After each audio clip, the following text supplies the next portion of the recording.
It's all right, I am here now. Just going to take a minute to set up. I'm so sorry.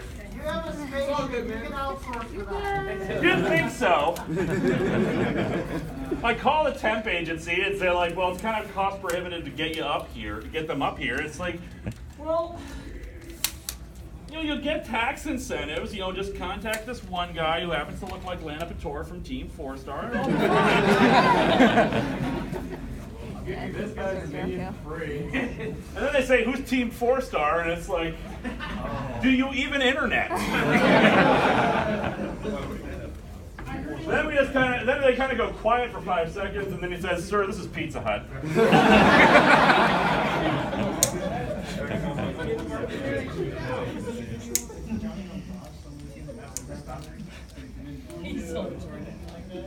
So anyway, you guys all decided to come out at 9 o'clock to watch a comic book reviewer at a video game convention. Well, it's a comic book about I'm video just games. confused as all hell here. You're amazing. Well, now I know you're a liar. Fancy hat. Actually, I'm going to probably need a tech person because I need to hook up my laptop because I'm not seeing a hookup to the projector. Is there a projector? I was saying it's going to be a very short live show then. You can do a dance. You act out. Just come to show everything. Okay, so I know you can't see this very well, but there's a thing going on here. It's stupid. Every page, we all just take a line. Here, take this page and pass it around. Oh God, it's just like high school. Hi, is there a tech person out Pass there? it behind. We might need a tech person. Okay. Thank you. Yep. Be right back. Let's all get to know each other better. Let's form a circle, people. No. Let's form a square instead. That's So how many of you guys been paying attention to the internet while you've been here? not really. Because while I was sitting in the back there from the previous people, who were the previous people in here? They were funny. Team 4-Star. No. No, it wasn't Team 4-Star was in here at 7. There was another group of like Twitch streamers. Johnny. Johnny. Some call me Johnny. Some call Johnny? No, some call me Johnny. Some call me Johnny, okay. Yeah, they were funny. They were good people. But anyway, what I was reading on Twitter, Brad Jones just announced another Cinema Snob movie. So, Indiegogo that when you get home, assuming you have any money left, which you shouldn't because you're all going to go to my table tomorrow and buy all my merch up. So basically, show your moral support for it. Just come to your table and scream. I'll wave a flag.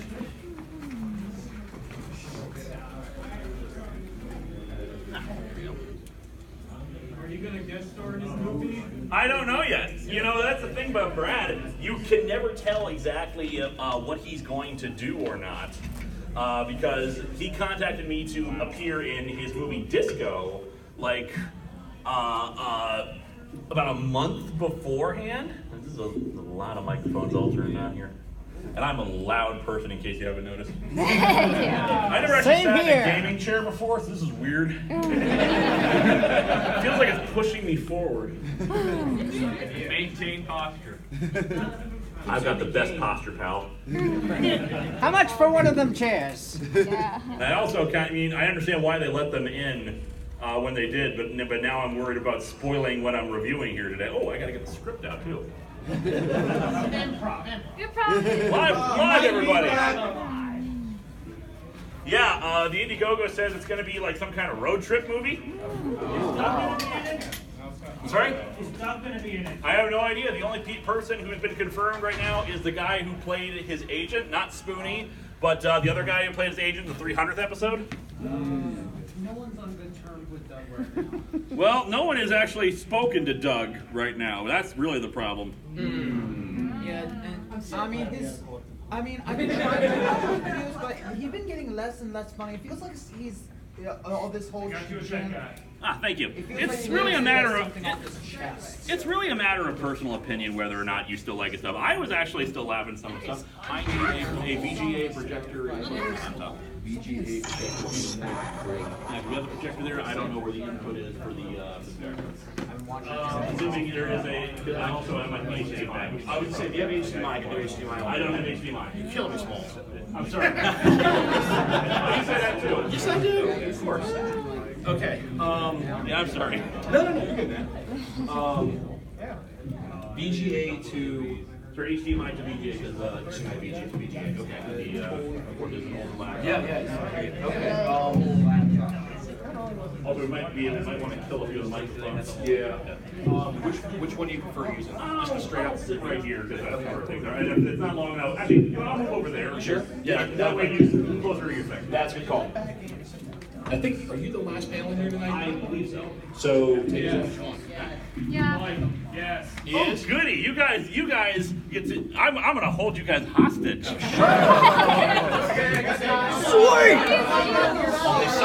Please do. I have nothing to do after this.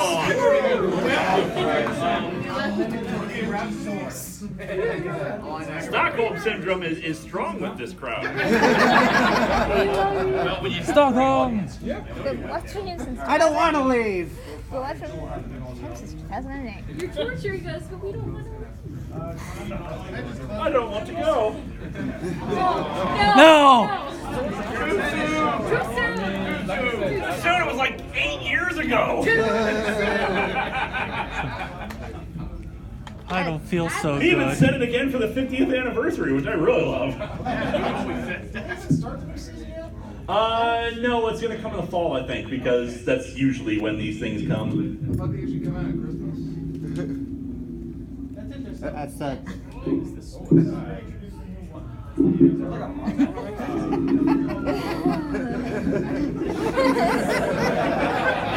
So there is this, there's this little thing there for tightening up the microphone, and when it wobbles. Don't you love modern technology? Some of that stuff 2 hours ago. Goonie is alive. I don't know why you would say such a thing. That just seems kind of mean. I haven't seen him upload anything in like a year. He's been doing live stream stuff. The problem is Goonie has a lot of health problems, and he's pretty much just stopped doing scripted content. And yeah, that's his prerogative. There's no obligation for any of us to keep doing this, other than in my case, I need to eat. Now, you're asking about Doug. No, the thing is, when I left Channel Awesome, I left him a message on Skype saying, hi, I still want to be a friend with you. My beef is with Mike Michaud. I have nothing against you. I'd still like to work with you. I wish you the best of luck. I admire everything you do, man, because, man, that puts out a lot of content regardless of whether you like it or not. Yeah. And I've had nothing.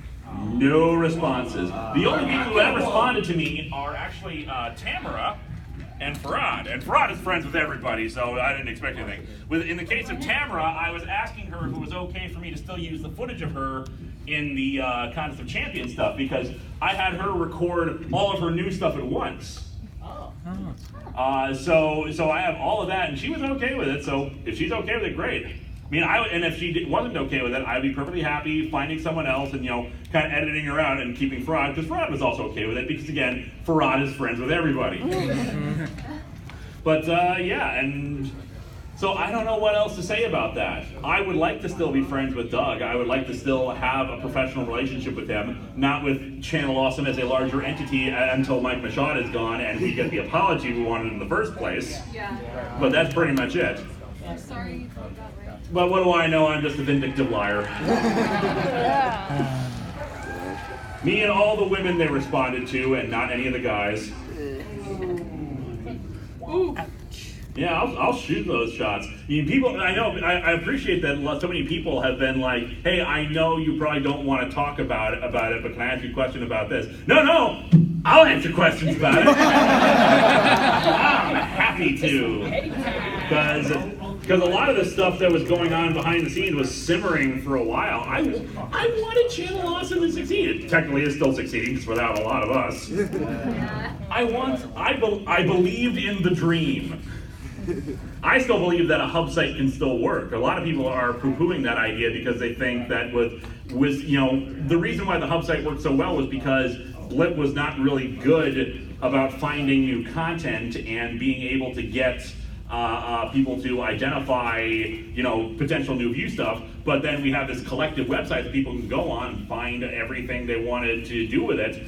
And yeah, that worked out really well. But then Blip got bought out by Maker, and Maker got bought out by Disney, and for a few short months, all my checks had Mickey Mouse on them, so that was weird. And then they officially shut down Blip, and a lot of us saw the writing on the wall a bit earlier. For me, it was when December came around and the revenue was so crappy. Little education here for the YouTube crowd. December is sweeps. It is.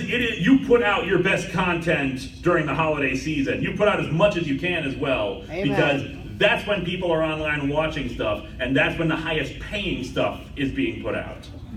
So December is sweeps month, and if it's really doing that badly like it did for Blip, I knew things were going to go down the toilet. And fortunately, Screenwave, the guys who own this convention, were setting up their own video platform at the time. It did not last, unfortunately, but that was a thing, and I was able to effortlessly transition over there just fine. And then they switched over to JW Player, and then Screenwave stopped supporting JW Player. And then vid.me came around, and then vid.me collapsed. So now I'm just all in on YouTube, and as a result, I'm very sorry that so much of History of Power Rangers is down. It'll be back. I was done. I was so happy to be caught up with History of Power Rangers. I was officially done. I had set the release dates, I had edited everything, I had watched all the Power Rangers, and I was caught up. And now I have to do it all over again. Second verse, same as the first. Let's answer some questions while we wait for the tech guy to come back with an adapter here. You've been holding up your hand for a bit. Back in 2013, when Fearless did his April Fool's video on the Marvel books to the dead, at the end when you yelled, "We're the same age, Harvey," is that canon or just... That is not canon. Harvey in the show is in his 50s. Possibly older as I get older and I start to resemble Harvey. That was really the reason why 90s Kid had to be changed to 90s Dude, because there's no convincing way I can play a teenager anymore. Which, although it is kind of appropriate, because in the 90s we had 30-year-olds playing teenagers all the time. Especially in Power Rangers. It all comes around, Gary. And a big round of applause for the tech guy here who said, what's your name, sir? Mike. We have a lot of really good mics here, and as opposed to, again, Channel Awesome with Mike Michaud. We are Mike, we are Legion. This is very true. Even I think I'm actually going Mike on staff. Huh. That's neat. So this, where's your on the side. VGA? I see 8 mics. That is DVI. Do you have AV outlet or component, whatever? Red, yellow, white. We may be SOL. Ooh. This is gonna make for an interesting panel. Okay, so they're going to try again to keep looking for this. Is it entirely possible we may not have a VGA input for my laptop? Tell you what, if you can get me a laptop with HDMI, that'll work too. I can get you one. Does anyone have a laptop in here? I don't have any here. I can run to my quad again. Okay, let me be accurate. Does anyone have a laptop that can run PowerPoint? That's what I need. We'll just keep doing Q&A while we wait. If you can't do anything, let me know. If we can't do it, I am so incredibly sorry if that's the case. I'll see what I can find. Laptop that runs PowerPoint? Yes. I'll see what I can do. So if that does happen, I am so incredibly sorry, guys. I wrote like a funny intro to this too, so I'm very sorry if that doesn't end up happening. Was that? It's pretty funny though. I know. It's been an interesting last few days, I will tell you what. And I'll be happy to, if you haven't seen my Twitter, I'll elucidate on that later because it kind of relates to this right here. So in the meantime, let's keep doing some Q&A. We got over on this side, you sir, yellow glasses. Alright, with the recent switch of Power Rangers going to Hasbro. Mhm. Do you know also a little more information about the Sentai they're adapting this time around? They are doing a series. I've suddenly forgotten the name of it. Go Busters, which is not a Ghostbusters thing. It was rumored. It was rumored to be because of the name, but no, this one is actually a very unusual Sentai because of the look of it. Yeah, it's more of a spy-based secret agent kind of a thing, and everyone's wearing like leather jackets as opposed to full-on spandex outfits. And the name especially is a thing that really gets me, Beast Morphers, because as far as I know, there's not really a lot of animal-based theme going on in that. You would think with a name like that they would adapt, I think it's called Zeo Ranger? Yeah, Zeo. Yeah. And which Zeo Ranger has actually like these black and white pictures of animals on their spandex. So it's really weird they're actually going backwards for once, which is fun, which is hilarious because as many people pointed out, I said in my Dino Charge review, it's not like they're gonna ever go backwards with any of this stuff, so they're just gonna skip it. Boy, howdy I have egg on my face. But yeah, that was a thing, and the other thing that people love to comment on about this one in particular is that that for whatever reason they actually have their morphers say it's morphin' time, and their Zords are called Megazords in that. The enemy's mech. The enemy's mechs are Megazords. Well, that's going to get very confusing very quickly. That was a thing in a few seasons as well, where they called any enemy monsters that were robots Megazords too. And of course, when you think of a Megazord, you have a very particular image in your head. Probably, this thing right here. Yeah. So seeing like very organic looking monsters referred to as Megazords was always weird whenever they pulled that. So yeah, that's all I really know about it. Amit Bhaumick wrote a treatment for a potential series based off of it that was set on Miranoi, the planet in Lost Galaxy, with the idea being that RPM is not an alternate universe, it's just something that happened on Miranoi. Yeah, but if that's the case, then that episode of Samurai is going to be all... I know, right? It's fan fiction. Even if it's written by someone who actually worked on the show, it is still technically fan fiction because it's never actually pitched or anything like that. And it's a cool idea, but yeah, that would just cause more problems than it would solve. Especially because if it wasn't another universe, then that just means that one of the other ways that people have to travel from one planet to another is a train. Just a regular ass train station. God, Power Rangers is weird. And boy, how do I love it. You, madam. Me? Yes. I'm bad at thinking of questions, so how's the last few days been?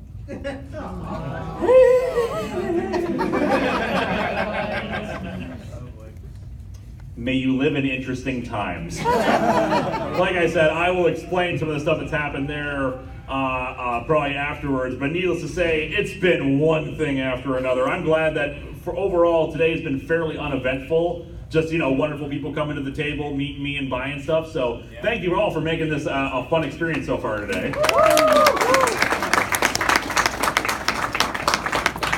Let's go back over here, blue shirt.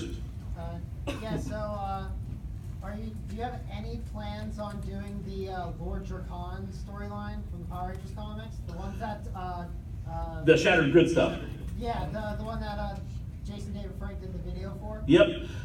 So little peek behind the curtain here. I will reveal this part. Kyle Higgins actually likes History of Power Rangers. Kyle Higgins is the writer of Shattered Grid right now and the Boom Studios Power Rangers comics. When he was doing research on various Power Ranger related things, he came across History of Power Rangers, loved it, emailed me and asked me if I could provide him with offline copies of them for him to view. And I actually managed to have a conversation with him. He told me some of the plans for Shattered Grid, and my lips are sealed. You're not going to hear a damn thing from me. But one of the things he asked about was potentially me putting together some video clips for him for the Shattered Grid trailer, that live action one. And I was and he said he was planning on releasing it in like April, and I said, well, okay, give me a little time because I'm working on a bunch of other stuff.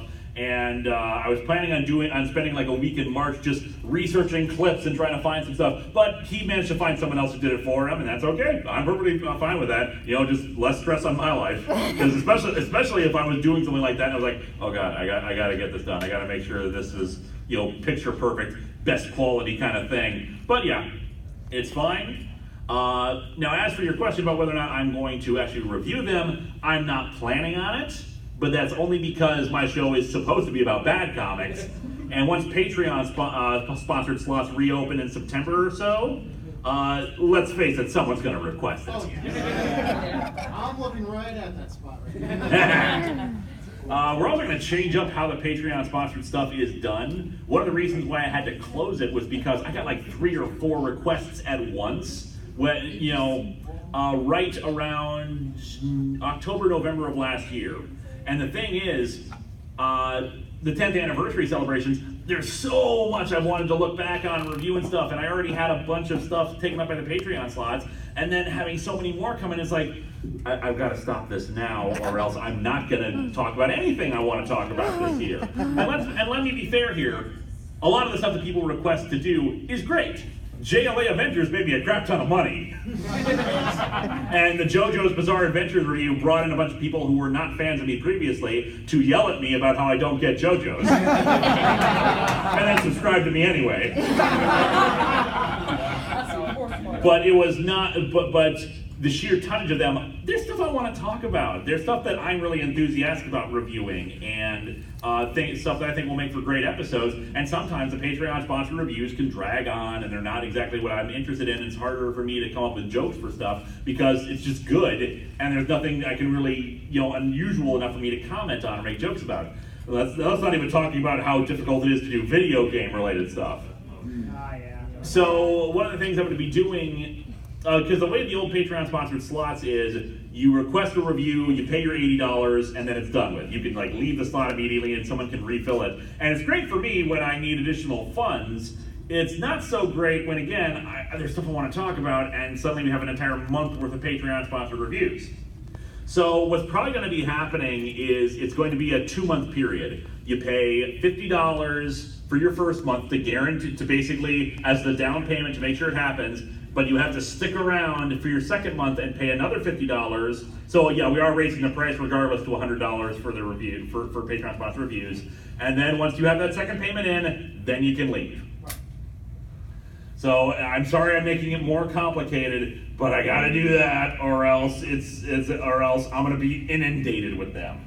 And otherwise, if I just keep it to a single one-time $80 payment, I either have to continually close the slots again to make sure that people can't refill them as soon as they're emptied again, or I say wait around till the next month and then they paid $160 instead of just the $80 they originally wanted to pay, and that just feels like an asshole move. Yep. So I think this new system will work out. If it doesn't, we'll figure something else out. All right, you've had your hand up for a bit. Okay. What do you think of Disney buying Fox? And if it goes through, which it looks like it is, who do you think should be in the hypothetical MCU X-Men movie? What should be the roster of the X-Men? Well, that's the funny thing. I don't expect them to actually end the X-Men movies if they do that. Because the X-Men franchise itself is still viable. It's still producing movies that are making them money. Maybe not huge dividends, but they are still making money, and it's already an established thing. Basically, I don't think they're going to incorporate the X-Men into the Marvel Cinematic Universe. It's one thing to have a few superheroes here and there that are not as well known in the public eye, like Ant-Man or even Captain Marvel from the 90s, because apparently that's going to be a period piece, so that's interesting. The 90s are a period now. I'm old. Raise your hand if you were a child in the 90s, and I mean okay, we're all old people. Yeah, old people!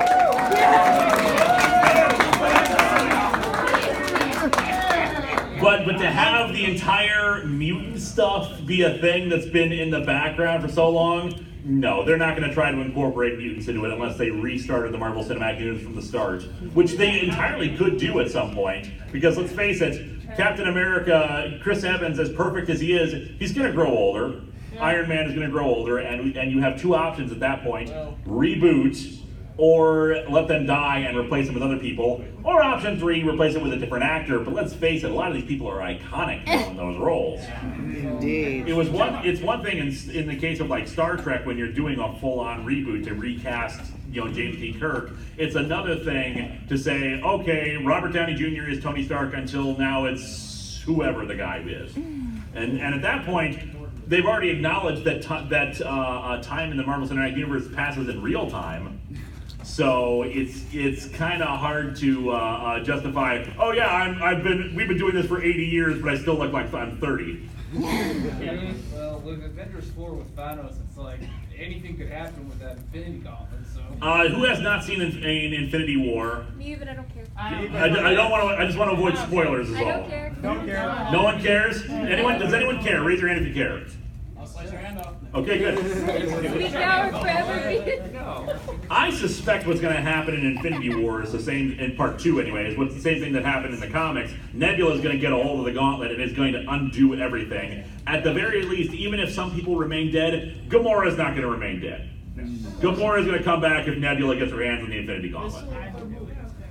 Sorry?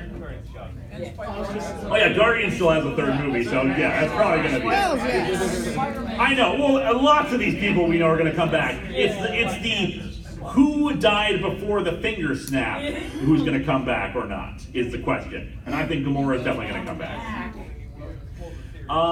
Let's see, and as for other stuff with the Fox deal, Fantastic Four is definitely going to be part of it. Doctor Doom is definitely going to be a part of it. In fact, if I was a betting man, once they have the Fantastic Four rights secured, they'll either tease them at the end of Infinity War Part 2, or they're going to tease Fantastic Four in the next Black Panther movie. At the very least, if not have Doctor Doom outright as a villain, but maybe a Latverian ambassador or something like that causing tension in a subplot. And then, we'll reveal Doom later. And who's looking forward to an actual proper Doctor Doom? Because let's face it, they're gonna do Doctor Doom right. It's amazing. If you actually hand it to the people who give a crap about this stuff, it turns out it's good. Who would have thought? What I suspect they'll do with Fantastic Four, if they were smart, they'll have a period piece movie in the 60s and have it be like, psychedelic, fun, action-adventure, fantastic voyage kind of a thing, and then have them time travel into the present day. And let's face it, while some of these characters might have some culture shock if they're moving into the modern day, most of them will be just fine. Especially Reed Richards will be like, how many new futuristic toys do I get to play with? Say hi to your best buddy, Tony Stark. There you go. You guys ever stop and think about the fact that we are living in the future right now? Yeah. We have video phones. We have instantaneous communication. We have theories and ideas about long-term space travel. We are living in the hypothetical future. Mind you, it's kind of the crappiest timeline right now. I hate our terrible cyberpunk dystopia. Yeah, this was. I think we were just kind of hoping for the aesthetic and not for the actual details of it. So bit of a whoopsie there, but things might turn out well. I'm optimistic. Anyway, you sir. What are your thoughts on Power Rangers Hyperforce? I have not watched any of Hyperforce, and it's not that it's bad or anything like that. It's just I'm not really that interested in it. I'm still really far behind on TFS's Dungeons and Dragons game. I watch at least 3 or 4 parts of that, and so I want to watch more. I want to watch Hyperforce at some point because I've heard good things, but it's just not really the thing I'm really that interested in. Back over to this side, there was a person who was really waving their hand a second ago. I think it was you, sir. Yeah, I have an idea for a Fantastic Four movie title. Go ahead. Fantastic Four to the future. Nice. You. Your thoughts on Doomsday Clock? So far, Doomsday Clock has been okay. Who does not know what Doomsday Clock is? Okay, Doomsday Clock, if you're at all familiar with DC Rebirth, which happened about 2 years ago, the revelation is that the New 52 was deliberately created by Dr. Manhattan from Watchmen. Basically, 10 years of the DC universe were stolen to create the events of that. Basically, they're trying to absolve Barry Allen of any guilt from Flashpoint, of any responsibility. Which, you know what? I'm okay with that. Making it the master plan of a villain. It's that connection to Watchmen, though, that's gotten people tilting their heads. Doomsday Clock is the culmination of that. It's basically an official sequel to Watchmen. So far, there are 5 issues out. It is okay. They are so far they are doing this right. It is a self-contained 12-issue maxi series. No tie-in issues. No, this event is gonna play out separately. We'll see that out of there. The writing on it has been excellent. The artwork has been excellent. I can't remember who they got to do the artwork. It's not Dave Gibbons, but Jeff Johns is writing it. Yeah. And it feels like a proper sequel to Watchmen that just happens to also be a crossover with the DC universe. It's tending to follow the 9-panel format of Watchmen. We are learning interesting things about basically what happened after the end of Watchmen. And right now, Ozymandias and a new Rorschach are looking for Dr. Manhattan and have interacted with Lex Luthor and Batman. Batman put Rorschach in Arkham Asylum, like tricked him into going there. It is not bad, but the thing is, we have 30+ years of hindsight to look at Watchmen and realize, oh, this is the Citizen Kane of comics. We can analyze it and deconstruct the deconstruction and all this stuff about it. Doomsday Clock is only almost halfway through, so it's hard to say yet if it's really that good or if it's really that bad, but so far it is okay. They are clearly trying to do it right. And as much as you want to scoff at the idea of Watchmen being anything more than its self-contained thing, I don't like the idea of Watchmen being a franchise either, but so far they're not doing badly with it. What about before Watchmen? I never read any of Before Watchmen. The part of the problem, I've heard mixed reviews from people, but Before Watchmen is really what kicked this off. When DC Rebirth was announced and they did all this stuff, I made a blog post on my site basically explaining the reason, why are they doing this? And the easy answer is, well, it makes money. But it's a little bit more than that, because the thing is, Watchmen is only one book. It is just this one self-contained novel. You can have a movie based off of it. You can have action figures and t-shirts and all that stuff related around it. But DC and Marvel are in the company of building franchises. They're in the company of building things that keep going forever, because that is the comic book industry, at least the American comic book industry. Watchmen is only one book. It is a book that will forever be in print. It is the Citizen Kane of comics. It is considered the greatest, most seminal work of sequential art, and it's only one book. Harry Potter is not one book. Lord of the Rings is not one book. You need, if you're going to keep people's interest in it and keep people coming back and wanting to know about it and exploit it to the fullest potential, it needs to be more than just one book. So that's why they did Before Watchmen. That was the testing the waters, see if people are actually willing to buy things related with the Watchmen name on it, without hurting, the Watchmen book itself, because a prequel is a little bit safer than a sequel to that. And Before Watchmen, scoff at it, think it's good or bad, it made a ton of money. So of course, a sequel was in the works. They wanted Alan Moore to do it.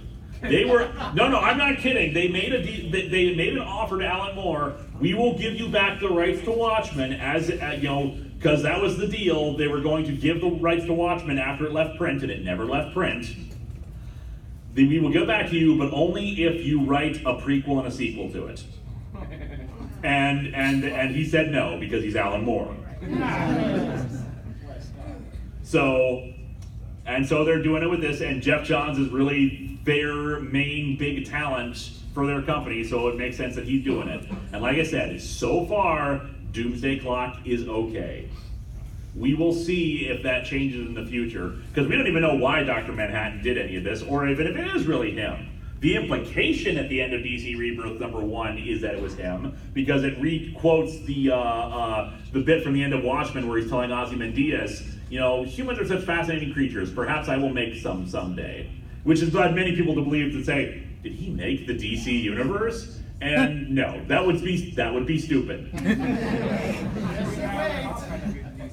And hey, maybe that will be the twist, and we will say, that was stupid. And then you'll review it. But for now, it's okay. I'm actually not against it so far. We will see where things go. All right, that was a long one. Let's go back over to this side. White shirt there. Okay. I don't know if you've ever covered them, but what's your opinion on the Runaways from Marvel? I've never read any of Runaways, I'm sorry to say. I know that the TV series is supposed to be garbage. Yeah. The garbage. Because apparently they're like at least 10 episodes in and they still haven't run away yet. In a show called Runaways. Prison break when they go back to prison. I am not, I know nothing about it beyond that. I know Nash was ranting about it for a bit. I know it's supposed to be good. I've seen like out of context panels of like, what's her name, Molly punching the Punisher. Which is hilarious. But yeah, otherwise I have no strong opinions about Runaways, fair to say. Okay. All right, you sir. I just want to ask one question. What is going on with Dr. Octopus's face right here? Okay. At the bottom there? Yeah, the bottom. What is going on there? His teeth are trying to escape his face. Show that off to the people so they can get a good look at that. Hey, I'm just gonna pass this around. I mean, sometimes it's a very rare condition called bonitis, where parts of your skeletal structure are trying to leap out of your body. And in this case, it's his teeth. No idea. This is Guardians of the Galaxy number 28. Also, I'm sorry, man. I'm so sorry that we don't have a laptop or anything still yet.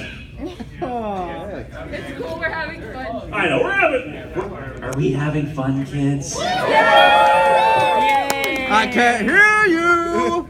Alright, back there, aqua shirt. I'm sorry, quite done, I can't hear them. Yeah, that's weird. Sorry to ask the question again, but you've read Dark Side Wars, right? Dark what? Dark Side Wars? Dark Side Wars, I have not. I have not read Dark Side War. I was basically, I was really turned off of the JLA for a lot of stuff. Mostly after Batman in issue 7 insulted Justice League International, which I was really enjoying at that point. So I never got a chance. So I was like, Trinity War, lame. I ignored that. Dark Side War, lame. A lot of wars going on with Justice League. Got a lot of global peacekeeping forces that cause more problems than they start. But yeah, I have not read Dark Side War, so I know really nothing about what's going on with it. I know Darkseid either has a kid now or he was resurrected as a baby. Resurrected as a baby, which is just adorable. Oh my god! And I know he has a daughter now too. I say he has a kid now. He always had kids. The Mr. Miracle book by Tom King that's out right now is really good. Shockingly good. Better than it really has any right to be. Especially because Tom King is such a terrible Batman writer. Okay, caveat. Actually, he's not necessarily a bad Batman writer, but man, oh man, he doesn't get Booster Gold. There was a recent 3-issue storyline called The Gift. Because basically Batman and Catwoman are getting married right now. Yeah. And Booster Gold decides to get a gift for his wedding. And this is the most insane, stupid idea ever. And basically my joke about this is a reference to Star Trek Next Generation. You're not capable of this level of incompetence. What's the gift? Booster Gold's gift idea is he saves Bruce's parents' lives, and then he goes to Bruce and says, hey, your future is so much worse now that your parents are alive, because of course this is a standard thing that happens in comics all the time. The Waynes survive, and usually the future ends up being sucky as a result of that, because there's no Batman around. And it's like, and then I will show you how good it is that your parents are dead, and then you don't have to worry about it anymore. It's the perfect plan. So this is already a stupid idea. My plan is great. Booster isn't that dumb. Booster is not that dumb. So then he goes to Bruce and reveals this. And of course, when Bruce discovers this, he shoots and kills Skeets because Skeets is the time travel apparatus he's using for this. and then locks Booster Gold in his basement. I've got Booster Gold in my basement. Not sex dungeon, he's just emaciated after like 3 years. Booster Gold eventually breaks out again. And Bruce's parents get killed somehow for some other reason, and now Bruce is just like insane and wanting to force Booster to go back in time to fix this. To unkill his parents again. Because and man, oh man, this storyline is just so incredibly stupid. And basically it ends with everything restored and Booster Gold breaking down in mental anguish. And of course, he's been locked in a basement for 3 years. Of course, he's experienced mental anguish. But clearly, he was stupid and insane before this point. And all of this to promote this new storyline that Tom King is doing called Sanctuary. Sanctuary is about basically a mental health clinic for superheroes. Oh, we talked about this. Yeah, I tweeted about this a bit. It's not a bad idea for a story at all. It's not a bad idea. It makes perfect sense in universe for something like this to be around. It's stupid to ruin Booster Gold's character for it. Yeah. The Gift is going to be the first DC Rebirth title I review on Atop the Fourth Wall. I've already scheduled it for next year. This is just, it is, what were you thinking? Have you ever read a Booster Gold story in your life? Also, I love the horsing around shirt for this guy who's leaving. I love that. It's awesome, man. All right, back over the side, you, sir. I have 2 questions. Go ahead. One, what do you think of Brian Michael Bendis on Superman? So far, I've read the first 3 issues of Man of Steel. It's okay so far. I was not all the super duper hyped up for Brian Michael Bendis coming to DC because I've only read like a handful of Bendis stuff and he was okay.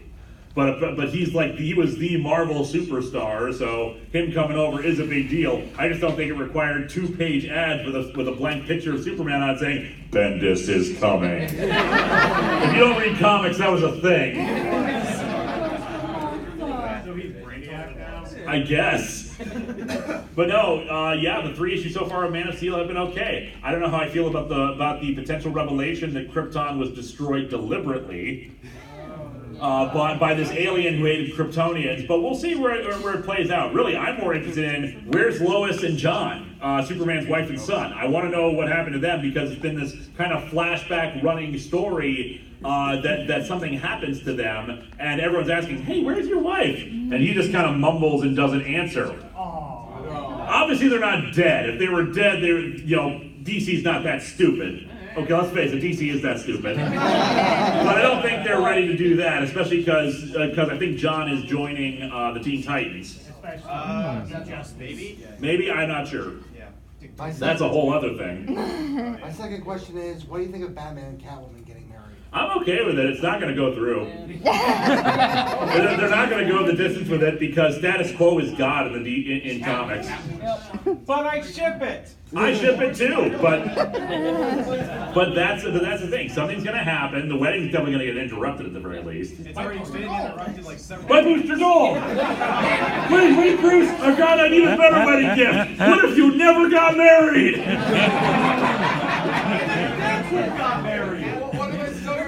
I haven't been married yet. So yeah, we'll see how that plays out. Even if they do go through with it, it's only going to last a few years. Because again, status quo is God. Maybe I'm wrong. I mean, I didn't expect Damian Wayne to stick around as long as he has. And technically he didn't because he died for a couple years. But it's like, Chaozu in Dragon Ball Z abridged. My 3rd time dying and resurrecting, I got a free Sunday.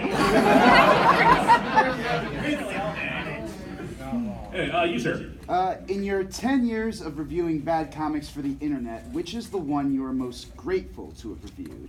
JLA/Titans: The Technics Imperative, my favorite comic of all time. I love doing that episode, and I love promoting it to everybody. So I am happy that people got to share in my joy, because that's really what got me into comics. Yeah. Everything else was just kind of a teaser, but reading that and seeing this varied history that I wanted to learn so much more about, I loved it. Red shirt.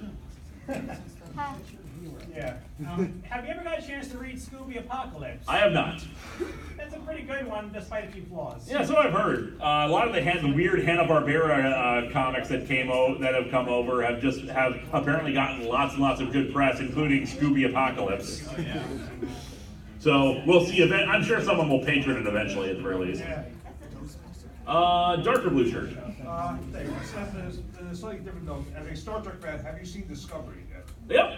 I have finished Discovery. Discovery is a mixed bag. I overall enjoy it. I don't like how aesthetically it doesn't match TOS. I don't like the fact that it's another prequel. I don't like secret half-sister of Spock, or adopted sister, I should say. I don't like the fact that that there's nothing about this that makes it need to be a prequel.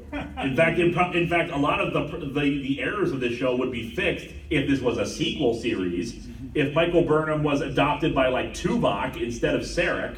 That would be pretty cool. Yeah, like I said, all these things make so much more sense when this is a sequel series as opposed to a prequel, but it's not. It's a prequel.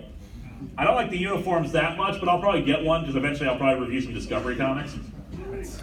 But I like the overall storyline. I love the Mirror Universe arc, especially the Mirror Universe uniforms. Those redesigns are awesome. Can't wait for them to use Star Trek Online. Yeah. So overall, I'm enjoying it. I like the character development.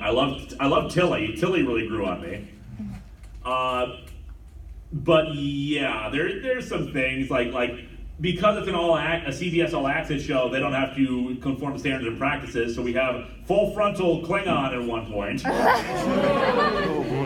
We have characters saying the F word. Not casually all the time, but even then, for Star Trek's first F word, they do it so casually, and it's just like, come on. At least when Data said the S word, the ship was crashing into the planet. It meant something. And he had the emotion chip. Yeah, the emotion chip. But overall, I'm enjoying it.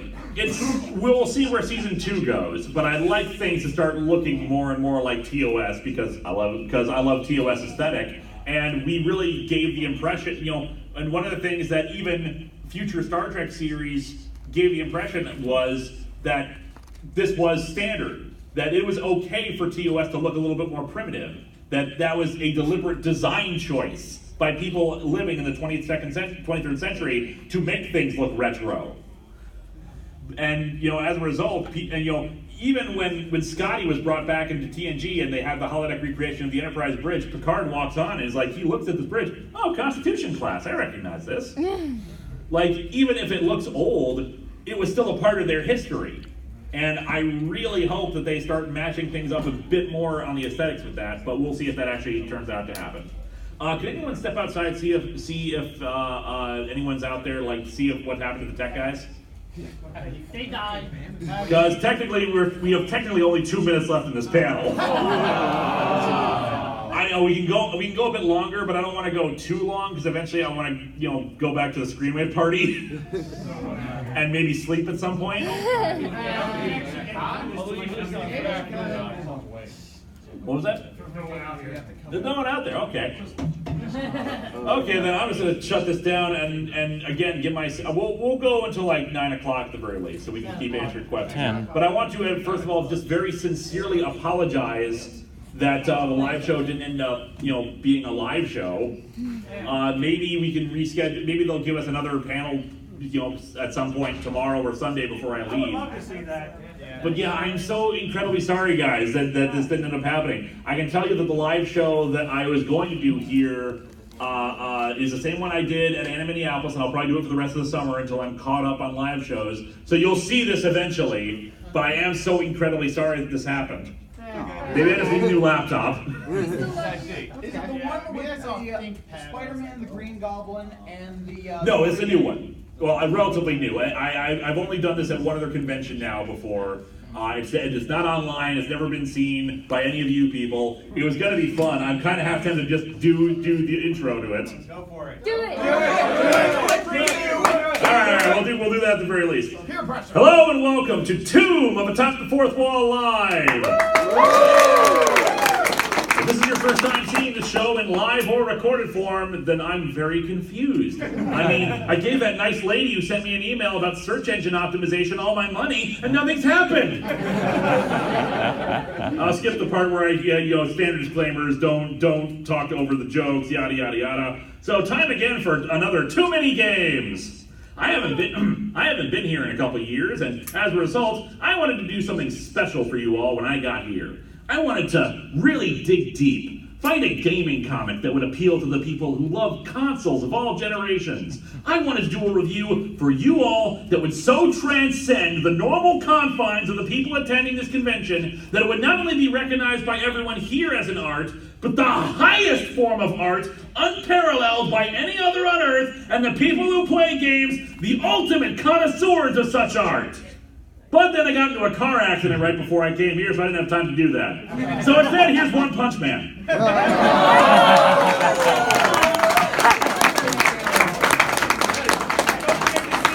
Yeah, it was going to be the first 2 chapters of One Punch Man. Yeah, I'm so sorry about that. So yeah, here's what happened 2 days ago. I got into a car accident. Everyone is overall okay so far. The personal call was related to that. Hopefully it's nothing. We will see about that. But everyone needs to get checked. We all need to get checked out because we all have bumps and bruises from it. Long story short, we got rear-ended. So basically, the trunk of my car is smashed in. And when you're in a car accident, you're especially very jittery after something that sudden and horrible happens. So I wasn't really in any state to work on another script, the one that was more games oriented, which I was thinking of doing, or at least working on the Star Wars 3D review, which was what's going to come out on Monday, or was going to come out on Monday. We will see about what happens now. So that was bad enough as it is. It is unclear now whether or not my car is totaled or if it's salvageable. The fact that it wasn't, from the front means that there is a chance that I can recover it. Fingers crossed. We don't know yet because they haven't gotten back to me yet about it. If it is, great. If it isn't, well, I guess I'll just get a new car again after last year when I got into another car accident and got this car. That one was a side swipe, and the car was still drivable, but they decided to total it anyway because it wasn't worth the effort worth the cost of bringing it back. But this is like a 2014 Kia Soul, and only 50,000 miles. Maybe. Was it? A hunchbox? A lunchbox. That's not a lunchbox. I have seen cube-shaped cars before. There's so much more square than that. Or Honda Elements, which my parents drive. It has lots of. My parents like to do a lot of bicycling, and the cars are great for putting bicycles in there. There's this Japanese car. I'm trying to think of the name of it. Basically, it's huge, but it is completely rectangular. It's like a miniature semi-truck, it looks like. Hino. Was it? Is it Nissan Cube? No. Was it Nissan Armada? No, it was like a 4-letter thing. And my wife does what's called Craziest Japanese Commercials at anime conventions she attends. Where she showed off all the commercials for this thing, which featured guys sawing open cars. Be like, I need all the extra room I can get. Or you can buy this thing. Oh! Exactly. So yeah, I got into a car accident. So that was pretty harrowing on its own. Yeah. But here's the weird thing that happened. We have 2 friends who are staying with us right now because they're moving to Minnesota, and they drove all their stuff here. We're waiting until July 1st when they can move to their new apartment. So on the ride there, semi-truck in front of them, piece of rusted metal comes out, slams into their windshield and breaks it. They're okay from that. It was just the windshield that was shattered, so $300, it's replaceable. But that's car accident number 1. Oh no! Then they're in the car with us for my thing because I was buying a bunch of stuff in preparation for coming here, including new grids for my table, getting posters printed, etc. Then that car accident happens. That was 3 weeks apart from each other. Yesterday, they're driving home from a baseball game. They're at a stoplight. SUV slams into the back of them. Good news on that one is that it's not too serious. The trunk won't close now, and there's clearly damage, but it's still drivable. But that's 3 freaking car accidents within a month of each other. Someone's got some bad luck somewhere. You guys. No. The fact that everyone has survived and there's been no serious injury so far, we say she should go out and buy a freaking lottery ticket. I would. Because they are beating the odds. Usually if someone gets into a car accident, it's as far as I know, it's a very low chance for them to get into another one. Because usually it's like, well, now I'm driving extra super careful afterwards. The fact that my friend's been involved in 3 now. Come on. So anyway, let's see what time it is. We got time for a couple more questions. Yeah, 9:56. Let's get some more questions in here. You blue shirt. Is there a crazier Batman than Crazy Steve? And then is there a comic you're afraid to review? To answer that first one, I don't think there is. I mean, Batman Odyssey kind of comes close, but that's just more goofy than anything else. Comics I won't review, especially porn. Oh, afraid. Chick tracks. Chick tracks I am afraid to review because there are people who unironically like chick tracks and they are frightening. They are scary, scary people. My parents were watching a documentary about them once because they will look into the camera wide-eyed and be like, Jesus sent these comics to teach us lessons. It is scary, and I don't. And I am a Christian. And I can appreciate bad Christianity and make fun of bad Christianity, but I don't want to get murdered. I mean, I've already had one harrowing incident with a car accident. I don't need someone to deliberately slam into me. Reenact Ben-Hur on the freeway. You sir, with 3 fingers, yeah. Since you actually just brought up, what is, since I have no knowledge of Chick tracks? Do you really okay. want to know? Chick tracks are these kind of mini pamphlet comics that made by a guy named Jack Chick, which basically detail like many Christian lessons, like how Dungeons and Dragons is evil. How Halloween is a pagan holiday, and if you celebrate it, you're going to hell. You're very fire and brimstone kind of stuff, and there are like dozens and dozens of them. Now, my wife, Iga, she's reviewed a few of them, and she's perfectly happy to do them. But me, I am terrified of them, so I don't want to do any of them. The D&D one is actually kind of infamous because, like, especially this one panel where, like someone takes on like not a demonic face, but an evil-looking face. I've killed your character. There's nothing you can do now. No, no.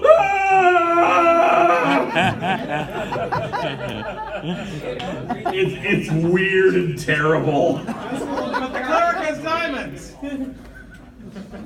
Okay, you sir. Since you are a fan of Arthurian lore, right? Yep, although I'm a little out of practice. Yeah. So, what do you think of when certain media like science fiction media like Stargate incorporates such themes into their show? I love it. I especially love Stargate's take on it. They had some interesting things they did with that, especially with the idea of Egyptian gods. Well, Stargate, the thing is, after 8 seasons, they've kind of mined out everything they could do with the Egyptian god stuff. So for seasons 9 and 10, they were like, okay, here is Arthurian mythology. We're going to incorporate that in. They were, all the King Arthur and Merlin and Morgana and all that stuff. That was actually, ancient alien kind of stuff. They were real people just with advanced technology who then ascended to a higher plane of existence. Mood. I know, it sounds silly, but Stargate is really good. Yeah. I highly recommend, if you ever want to watch 17 seasons worth of television, Stargate is really good. And it's it's a science fiction franchise on par with Star Trek and Star Wars, in my opinion. My father-in-law won't stop watching it. It's good, especially because we got frickin' MacGyver as the main star of SG-1 for the first few seasons. Yeah. Richard Dean Anderson, he's great. He's the master of the deadpan. And snarky comments too. He just great stuff. So yeah, I like it when they incorporate that stuff, especially futuristic. stuff. I really need to finish reading Camelot 3000 at some point, which is this highly acclaimed comic from the 80s where it's like, let's have everyone from Arthurian lore reborn in the far future. 2000? 3000. Okay. Lucario had. Yes, so I'm not sure if you, well, I'm pretty sure you are sure of it. Since you want to do something that's still like gamer related, but also a comic book, what do you think of the reboot for the Sonic comic series? I haven't read any of it because I was never really into Sonic stuff, but I know the pain of having long-running series suddenly get rebooted, and especially if it's an inferior product. So I feel the pain of anyone out there who doesn't like it. Gotcha. User in Dress Parker. Some of the favorite collabs you've done for me was with Erod. With everyone kind of scattered now, is there any chance of that maybe happening again? Oh, definitely. In fact, I have some plans for things with Erod in the future. We will see. You'll be seeing something there.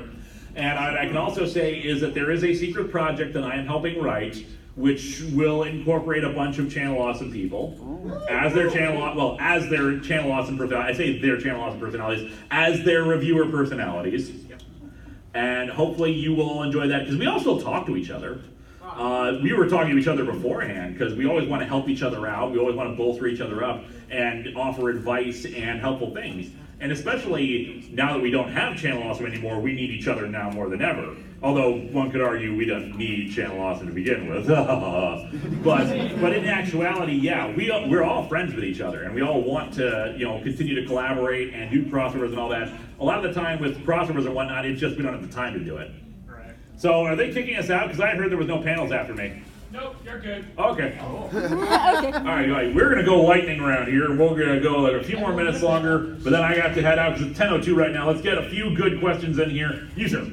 Was it a truck or a car that rear-ended you? It was a car that rear-ended us. I feel really bad about it. It was like some 19-year-old kid. Him and his two friends were on their way to a Twins game. And the Twins won that game too, so I especially feel bad for them. I might be alright because I got rear-ended by a truck. Yeah, I feel really bad for them because that's going to be on their insurance, and he's 19. He can't afford to rent a car. So that really sucks. I'm hoping to contact him, maybe like buy him some Twins tickets. And yes, I know he damaged my car, but accidents happen, and I feel bad about it. Same here. Yeah. Orange shirt. Hi. Okay, so they mentioned you're a fan of Arthurian lore. What do you think about the Fate series? This thing is falling out of here now. I've never played the Fate series before, so I cannot give an opinion. The anime is really good. Fate Zero is really good. Oh, nice. Yeah. It's on Netflix. All right. You, madam. Me? Okay, I finally thought of an actual question. Yay. What's the worst, what's the worst PSA comic you've ever reviewed?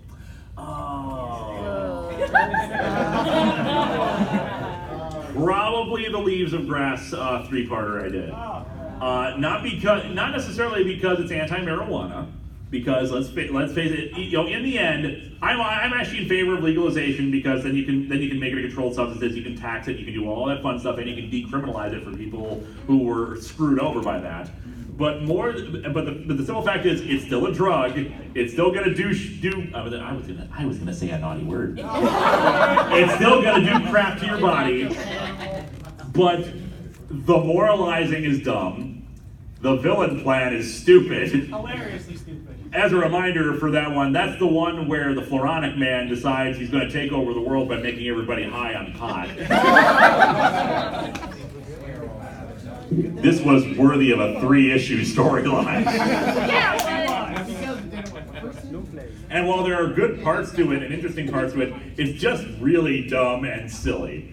So that's probably what I would say is the worst. Although there, as for actual worst PSAs, actually as PSAs, maybe the Daredevil versus Vaporu one. Oh my god, I remember that one. Because maybe it was still a thing that people cleaned like carpets and stuff with gasoline into the 90s, but I don't think that was a thing anymore. No. People still use gasoline to clean off motorcycles and cars and stuff. I don't get that, but apparently it's an actual thing. But I don't think they're using it as a carpet cleaner or dry cleaning. Why did they? But apparently we needed to let people know about the fire hazard because there are lots of really stupid people out there.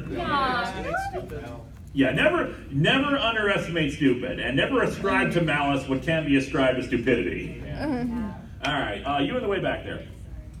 I know you talk a lot about like Stargate and all that. Yep. What's your opinion of Farscape?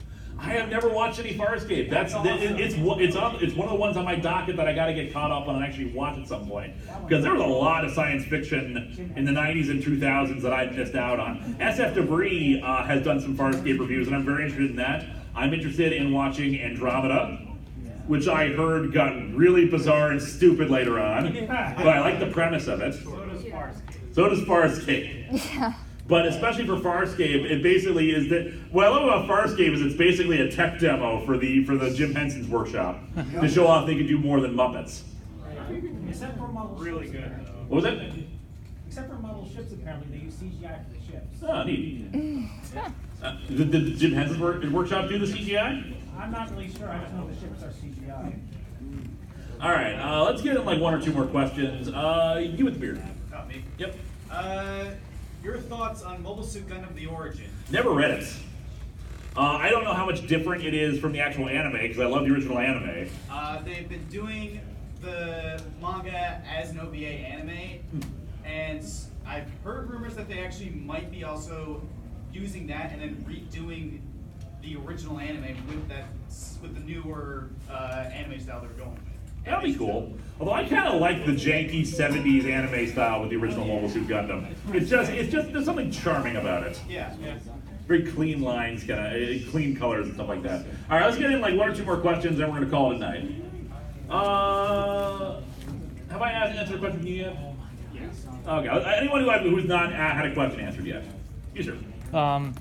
So, like, out of all the Star Trek movie adaptations you've reviewed, which one came the closest to capturing the movie? Capturing the movie or being better than the movie? Either or, probably The Voyage Home. If I had to guess right off the top of my head, because The Voyage Home didn't have a villain who had over the top lines. It still had jokes in it, not as good jokes because it's clearly an early draft. But the overall tone of being a fun piece and following all the plot points was still pretty good. So probably that, but none of them are good. I can't think of a single one of them that's good. Star Trek V is better than the movie because it fixes a bunch of the problems of the movie. Rock monster. Yeah, the rock monster, but it's still not quite there. But then again, coming this September, Star Trek-tember, and I will be reviewing the 2009 movie adaptation. Because I think that's the last movie comic adaptation they've done, and yeah, that should be a fun thing. So yeah, one more question, Stretcher. Right. I know your origin, your origin month. I know there's recently been thinking about maybe ending that now because of. Well, I'm running out of characters. Villains. Yeah, villains. Everyone wants me to do villains. Heroes are much more interesting than villains to me, but what do I know? But anyway, keep going. I was more just wondering, very good kids doing it. Do you run out of heroes? I don't know yet. Right now, the nice thing about the Marvel Cinematic Universe is that because they started introducing characters who are less well known, I suddenly have more material to work with. I know this year is going to be pretty much all Marvel characters. Mostly because I was originally only going to do, when I was going to do, because I was only originally going to do the Human Torch and what's the name, and Wolverine, because I was going to do them last year, but then I had a Patreon sponsored review and some other, and then I got married, so I was like, well, I'll just save them for next year. So I'm going to do that. I'm going to do Black Panther, and I can't remember who I chose for the fourth character. Maybe Deadpool. Yahoo! Deadpool! Even though I didn't want to do Deadpool because Deadpool is not a Silver or Golden Age character, but the people want it. And that should make things interesting at least. Anyway, thank you guys all for coming out here. I am so incredibly sorry we didn't get the live show going. if we somehow manage to get a second panel or something like that, I'll announce it from the high heavens on Twitter and whatnot. Otherwise, come back tomorrow. I'll be at my table all day selling DVDs and posters and t-shirts and all that fun jazz. Thank you again. Woo!